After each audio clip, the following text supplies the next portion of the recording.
یاریەکانی خولی باسكەی لاوانی کوردستان لە شاری هەولێر و هۆڵی ئەكاد عنکاوە بەردەوامی هەیە و یاریەکانی گەڕی سێمی بەڕێوە چوو. زاخۆ و دەربەندیخان ڕوبەڕووی یەکتر بوونەوە.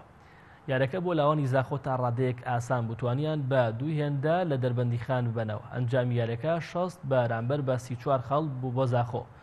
لە یاری دووەم لاوانی ئەكاد میوانداری پێشمەرگەی سلێمانیان کرد. لاوانی پێشمەرگەی سلێمانی لە سەرەتاوە باشتر دەرکەوتن بە کۆکردنەوەی خاڵی زیاتر وای کرد ئەكاد تا کۆتایی یاریەکە پێی نەگاتەوە و لە یاریەکە سەرکەوتن تۆمار بکات. ئەنجامی کۆتایی یاریەکە 56 خاڵ بەرامبەر بە 45 خاڵ بوو بۆ پێشمەرگەی سلێمانی.